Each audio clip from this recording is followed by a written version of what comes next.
বাউল TV Tangail, হৃদয় ধনবাড়ি, চেতনায় Bangladesh. Like দিন, share করুন, সাবস্ক্রাইব করুন এবং কমেন্ট করে জানিয়ে দিন আপনাদের মতামত। দেশ ও প্রবাসী বন্ধুরা, দেখো দেখি কান্টা সারা রাত আজ বাড়িতে হাড় ভাঙ্গা খাটুনি খেটে ছাড়ের মতো বউটাকে যদি বাড়িতে এসে না পাই, তাহলে মেজাজটা কেমন লাগে বলো? বউ, ও আমার আঙ্গা বউ মালতী, মালতী বাবু, মালতী বাবু,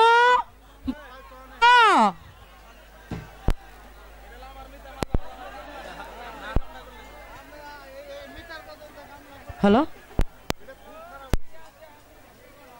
মালতী বাবু রে দেই না। মালতী বাবুকে দেখ কি করিস শালি, আমাকে চোখে দেখিস না। তোমাকে দেখি আমি কি করবো গো দুলা ভাই? বহুদিন পরে বুবুকে দেখতে আসলাম, তোমরা ভালো আছো কি না? এই ভালো থাকি কেমন করে, এমন একটা সুন্দরী শালী শ্বশুরি করে থাকতে আমার দিনটা যে কিভাবে কাটে এটা তোকে বুঝা কেমন করে। কেন, কি হয়েছে গো দুলা ভাই? দুলাভাই দুলাভাই বলে দূরে দাঁড়িয়ে চলে, কাছে এসে আগে সে দাঁড়া, এই দুটি মনের কথা বলি। তোমার সাথে আমি কি কথা বলবো গো দুলা ভাই? আমি কি তোরা আপন ছিলাম না রে জহরি না, আমি কি তোরা আপন ছিলাম না। ও মা, বুড়া কালে কি ঢং, দেখে আর পাচ্ছি না।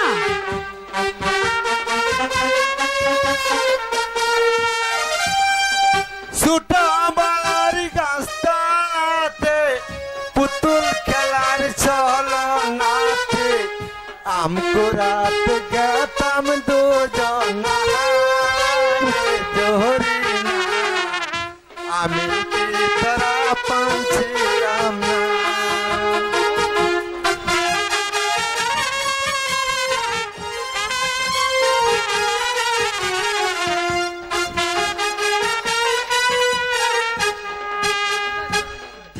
আমি তোরা আপন ছিলাম না রে জহরি না, আমি কি তোরা আপন ছিলাম না।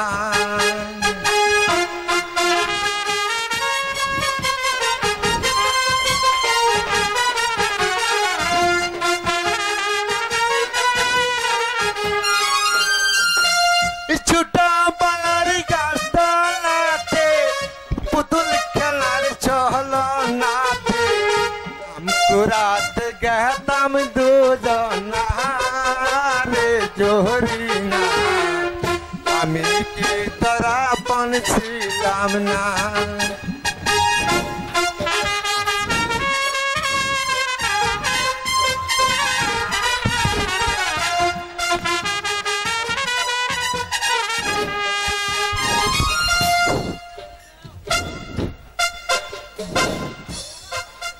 ও মা, বুড়া বয়সে আবার গান, রং দেখে আর পাচ্ছি না।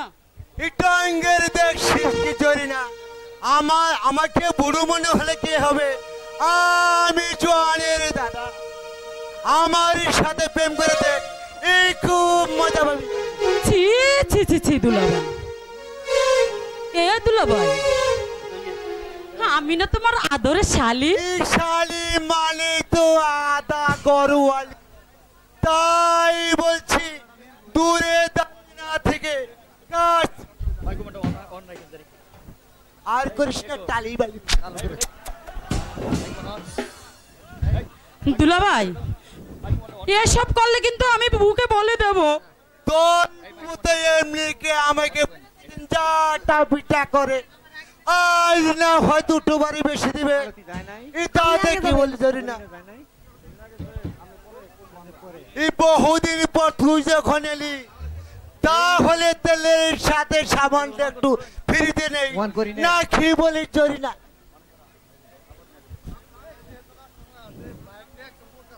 সাবধান মিনসে, বেশি বাড়াবাড়ি করলে আমি কিন্তু বাবাকে ডাকবো। তোর বাবা কোথায়? ওই যে পিছনে আসছে বাবা। তা সুখ তবু আমি তোকে আদরই করে ছাড়ো ছাড়ো দুলাভাই ছাড়ো, আমি কিন্তু বুবুকে বলে দেবো। আরে আদর করে ছাড়ো। তুই কি মাটির নিচে ভেঙে যাবি? বাবা ও বাবা তাড়াতাড়ি এসো, ওই বুড়ো আমাকে জড়িয়ে ধরছে। তোকে জড়িয়ে ধরেছে মা। এই এই বুড়ো শয়তানটা। তারা আমি লাঠিটা নিয়ে আসছি। ওরে বাবা, ওই দফা রফা হবে, তার চেয়ে ভালো নামাজ পড়া আরম্ভ করি।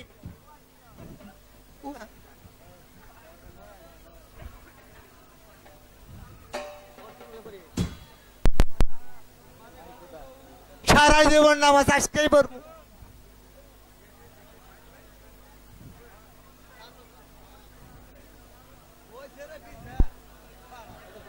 দোয়া কালাম ছাড়া নামাজ চুপ করে থাকেন।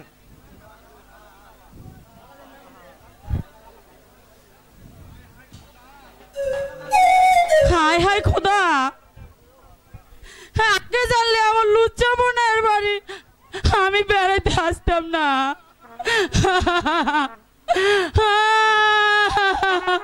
কি হয়েছে জরিনা? বাবা এই বুড়ো আমাকে জড়িয়ে ধরেছে। এত বড় মিথ্যে কথা! আমার জামাই নামাজ পড়ছে, একটা আলেম মানুষের নামে বদনাম, তারা অসভ্য মেয়ে। আজ তোকে আমি মেরেই ফেলবো। তারা অসভ্য মেয়ে, তারা। ও বুবুজি, হে বুঝি গো, এসে তুমি তুমি নামাজে বইছো? তোমার লুচ্চামি তো কমে নাই, তুমি লুচ্চামি তো আছো, নামাজও আছো। কি করলেন শ্বশুর আব্বা? একটা বাচ্চা মেয়েটা কানে মারলেন কেন? আর বলো না বাবা, দিন দিন মেয়েটা আমার এই অসভ্য হয়ে গেছে। এমন অসভ্য মেয়ে নিয়ে এ কোথা কি যাওয়ার আছে? ও বাবা জামাই বেটা, আমার মেয়ে মালতী কোথায়? কোথায় থাকে, কই যায় আমি জানবো কেমন করে? দিলেন তো একটা কুরবানির সার আমার গলায় ঝুলিয়ে। এমন এই বাচ্চা দেবো কি মানুষের ঘরে আছে গো? নাই। কি কি আমি বজ্জাত? কবে রে মিনছে আমার, তুই আমার বাবার কাছে আমার নামে বদনাম গাইছিস? দাঁড়া গুলামের গুলাম, আজকে তোর একদিন, আমার দেয় কয়দিন লাগে।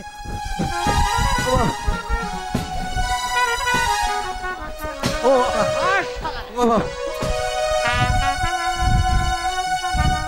থাক মা থাক, জামাই বাবাদের সাথে আর ঝগড়া। আমার জানলা বার করে আনছে। সারাদিন খাটনি খেটে আসছে, যত্ন করে দুমুর কে খেতে দিব? খেতে দিব ওকে আমি চুলো খাই।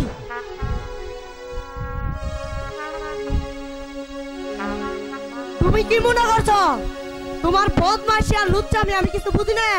তোমাকে আমার হারে হারে চিনা আছে বলে দিচ্ছি। এতদিন পর আমার বোনটা বেরোতে এসেছিল, এই আমার বোন কাঁদতে কাঁদতে চলে গেল কেন? সেটা তোর বাপকে জিজ্ঞাসা করে দেখ না। বাবাকে জিজ্ঞাসা করতে হবে না, তুই একটা পাক্কা শয়তান।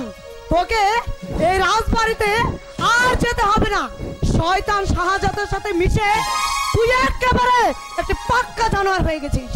থাক মা থাক, হ্যালো, জামাই বাবাদের সাথে আর ঝগড়া করিস না। মুখে সরলে এ মন্দ বলবে।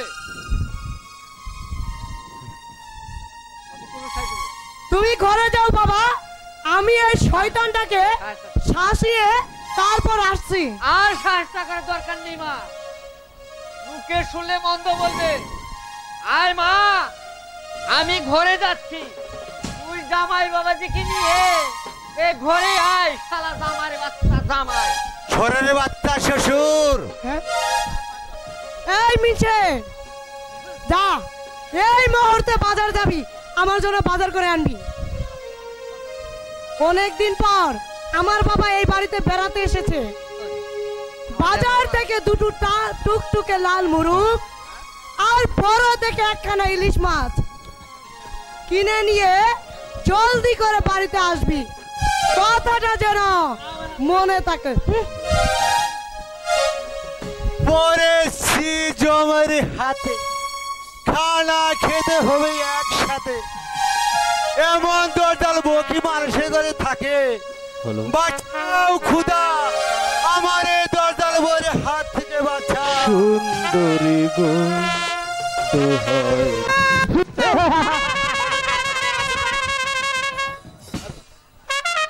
আর কেউ তোমাকে বাঁচাতে পারবে না সুন্দরী। কি বাদর খা তুমি? হ্যাঁ, আমি বহুদিনের সঞ্চিত কামনা বুকে নিয়ে ক্ষুধারিত সিংহের মতো আমি তোমারই জন্য ছুটে বেড়াচ্ছি। হঠাৎ সীমান্তের উপার থেকে তোমাকে দেখে দিলটা আমার মৌজে ভরে উঠল। সাবধান লম্পট, ইয়াদ রেখো পুজোয় আমি একা আসিনি। সেনাপতি প্রাসাদ খা আমার আশেপাশে রয়েছে, এক্ষুনি তোমার গর্দান যাবে। গর্দানি হারাবার ভয় এই বাহাদুর খান নেই সুন্দরী। তোমারই সেনাপতির এত হিম্মত হবে না যে আমারই গর্দানে দাগ বসাতে পারে। এসো, জানের মায়া থাকলে এই প্রাসাদ ছেড়ে চলে যাও বলছি, নইলে জীবন দিয়ে তার খেসারত দিতে হবে। তারই পূর্বে এই মন্দিরের সামনে দুষ্ট ভমরার মতো মিষ্টি ফুলের মধু পানি করে আল্লিপত আমি চলে যাব। সাবধান পশু,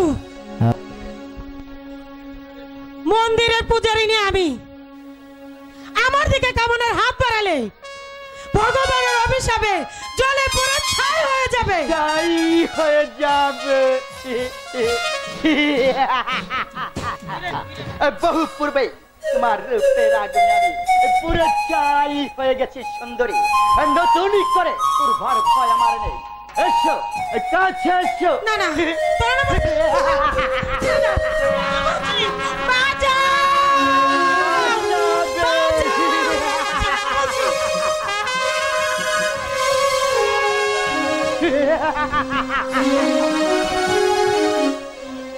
এই নির্জন মন্দিরে ছেড়ে দাও বলছি। কেউ তোমাকে বাঁচাতে আসবে না সুন্দরী। কেউ না আসলেও আমি তো সেই গেছি হারামজাদা। সেই দিনের কথা কি তোর ইয়াদে নেই জঙ্গলে? ইয়াদ হয়নি বলে আজ আমি তার সামনে এসে দাঁড়িয়েছি। এখনো সময় আছে, ওই ঔরতকে তুই ছেড়ে দে। যদি না ছাড়ি তাহলে এই বললাম আমলে তোর বুকে বসিয়ে দেব। নিকালি যা জঙ্গলে, আর নইলে কিন্তু আজ তোকে আমার হাতে প্রাণ দিতে হবে।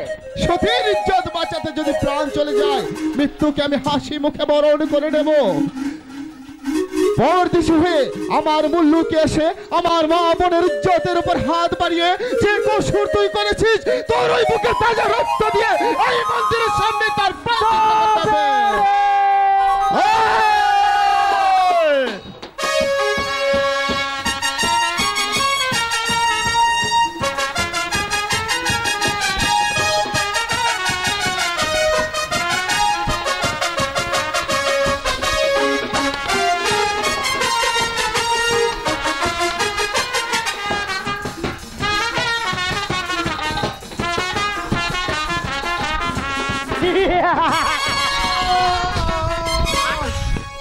ইস, এ কি রক্ত? ও কিছু নয় রাজকুমারী। কিছু নয় মানে? সেদিনও তুমি আমার ইজ্জত বাঁচাতে মাথায় অনেক আঘাত পেয়েছো, আজও তুমি আমাকে রক্ষা করতে জান বাজি রেখেছো। বলো, কে তুমি? কোথায় তোমার বাড়ি? আমার নাম কানয়, বাড়ি ওই আন্দারশুলির জঙ্গলে। ইস, কতটা কেটে গেছে। ও কিছু নয় রাজকুমারী, বাঞ্জারান বস্তিতে আমাদের বসবাস। বাঘ ভাল্লুক শিকার করে আমাদের চলতে হয়, এ তো সামান্য কিছু। বেশি কথা বলবে না কিন্তু, সোজা হয়ে দাঁড়াও। একই কি করলেন রাজকুমারী? আপনার দুপাট্টা ছিঁড়িয়া ফেলিলেন। আমার দুপাট্টার চাইতে আপনার মতো বীরের রক্ত অনেক দামি। চলুন আমার সঙ্গে। কোথায়? রাজপ্রাসাদে। ওখানে তো যেতে বারণ।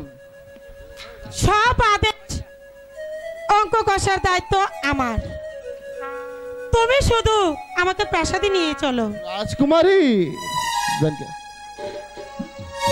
তোমার কোনো ভয় নেই, সব ভয়কে জয় করে এখন থেকে তোমাকে এগিয়ে যেতে হবে। সত্যি কিন্তু আমার ভয় করছে রাজকুমারী।